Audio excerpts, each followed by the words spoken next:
I have a very, very good friend who is CFO of the Phillies. I'm from Philadelphia. And my family and I are very, very good Phillies fans. And for years, my friend, John, would send me a form to fill out that you could buy postseason tickets from. So, as a member of, as an employee there, he could make it, available to certain of his friends and family or whatever. So every year, John would email me this form to fill out for postseason tickets. I know for people that are Pittsburgh Pirates fans, you have no idea what the postseason is anything about. I would get the form, and I would dutifully fill it out. And when I would fill it out, I would send it to John. Year after year, it would never get accepted until 2008 came. And when 2008 came, for anybody here who could care anything less about the Phillies obviously made the postseason in 2008, and they went all the way through, and they won the World Series. In 2008, because I filled out the form asking for tickets, I requested tickets to every single postseason game that year, which means that in 2008, during the fall, me and my two sons went to every single Phillies postseason game. And there's a point to the story, believe. So we would be in the stadium, and we sat at the same seats for every game. We were in left field, about 10 rows behind the left fielder. So we had all the guys, the different left fielders. So we had Manny Ramirez, who was playing for the Dodgers then. And if you ever want to, don't take any kids under the age of 12 when Manny Ramirez is sitting 10 rows in front of you, because the abuse that gets yelled at is pretty incredible. But he was right there, and then Carl Crawford was in left field for the Jays. Anyway, Phillies go to the World Series. They play the Tampa Bay Devil Rays. And so the entire city of Philadelphia is completely enraptured by this. And the four fans that follow Tampa Bay, I'm sure, were very interested too. They go through they get up to Game 5 of the World Series. And again, I don't know how many people were familiar with what happened, but in 2008 in Game 5, they had to interrupt the game in the 7th inning, because it was like raining and sleeting and it was really bad weather, and they made the decision to send all the fans home and wait to hear when we were going to come back, when the game was going to be resumed. Now at this point, I've been taking my kids to every single postseason game. My wife, who is from England by the way, doesn't even understand baseball, we were like on the verge of divorce. I'm pulling the kids out of school in the middle of the day, we're staying up till 2, 3 in the morning, we're getting up for these games. Now we finally go to Game 5, we have to come home, then we have to go. We come back for the second part of Game 5. It's the 8th inning of the game. Rocco Baldelli comes up for the Rays. He hits a home run, and my son, my 13-year-old son, catches the ball, like the home run ball. So he's got the ball. Now, does anybody know what you do if you're a Phillies fan and the opposing player hits a home run? Yeah, the rule is you throw it back, right?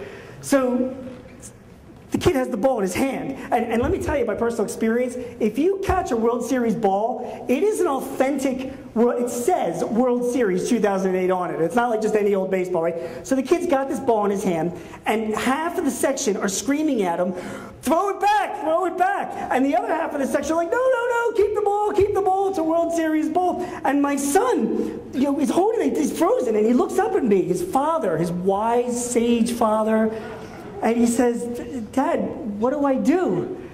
And I looked at him and I said, beats me. Luckily, 2 rows in front of us at the time there were 2 guys sitting there. One guy, painted in white, wearing a red wig, beads, the whole Phillies, whatever. These are like guys like my age, They'd been to like every single game along it, whatever. The guy turns, and he turns around, and he says, Sam. Of course, everybody knew my kid's name at this point because we've been to all these games, right? He goes, Sam, and he reaches into his bag and he pulls out a Little League baseball and he gives it to my son. And he says, throw this ball back, keep the World Series ball.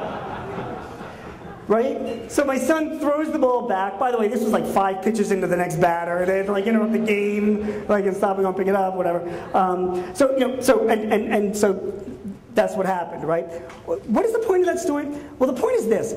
What kind of an idiot am I, right? A 40-something-year-old guy sitting there in left field. There are balls flying around us all throughout the postseason. We're in left field. That's where home runs are hit, right? I have a 13-year-old and a 12-year-old kid next to me. We probably have 700 Little League baseballs sitting around our house, and I'm not smart enough I have to rely on a guy wearing a wig 2 rows in front of me to say, oh, hey, kid, just to save the day and be the guy to give my son, I wasn't thinking ahead of doing something like that.